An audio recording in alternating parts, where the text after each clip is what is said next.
We know that Google is tracking us. We agree to it when we set up our phones. So we wanted to figure out what exactly Google is learning about us throughout the day. So here's what we're going to do. We have two identical phones. The only difference between these two phones is this one is in airplane mode. Both of the phones lack a SIM card, and they haven't been set up to access any Wi-Fi networks. So for all intents and purposes, these phones have no connection to a data network. We're going to keep them with us throughout the day. And while I travel around DC, we're going to figure out just what Google is finding out about me. Our first stop, Sim's convenience store, just outside our Fox bureau, for a quick coffee. From there, we took a walk to the Capitol and took a quick walk around the Senate office buildings, and then decided to hop in a car and head around town. Hello. We're going to the Children's Hospital, please. To run our test, we had to do more than walk the block, so we took a tour around our nation's capital. First, due north to the Children's National Medical Center Hospital, then west to St. Albans School and the National Cathedral.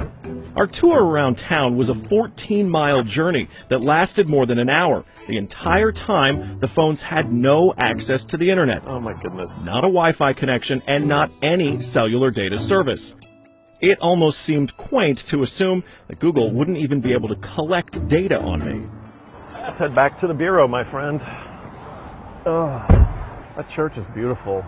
Google's business model is simple. Collect data on its users and then use that data to sell targeted ads. It's a business model called surveillance capitalism.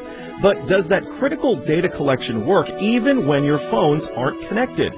So we're back here at our Fox Bureau in DC, and we've got both of our phones exactly how we left with them. The only difference, really, I snapped a couple of bad selfies at the National Cathedral. But otherwise, they have stayed in my pocket for the entire day. So let's find out what they know.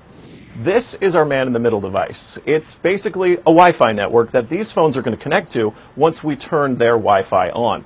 It's going to pass data through it on the way to Google. But on the way, we're actually going to get a copy of the same data that Google's going to get. We'll be able to decrypt it and then find out where we've been throughout the day.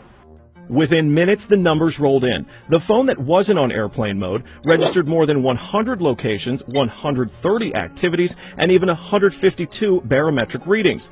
As soon as it hooked up to our Wi-Fi, it transmitted 300 kilobytes of data straight to Google. The phone even logged our exact locations, tracking us all around town, the Capitol, the hospital, the school, and the cathedral. Now you may notice what's missing here is the exact route that we took, but it got that data too. It knows when I got out of the car. The metadata has a time log down to the very second, tracking everything when they think that you're walking, riding, and yes, even getting out of the car. Okay, so you're thinking, this isn't a big deal, I'll just put my phone in airplane mode. Yeah, we thought of that too. This is the other phone that we had with us that no SIM card also remained in airplane mode the entire time.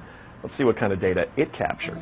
The phone with airplane mode activated actually logged more locations and activities than the other phone, and it also transferred hundreds of kilobytes of data to Google as soon as it was activated. The only thing that's missing from this map is our stop at the Children's Hospital, but it still knows we were there. There it is. Exiting vehicle, 100% accuracy.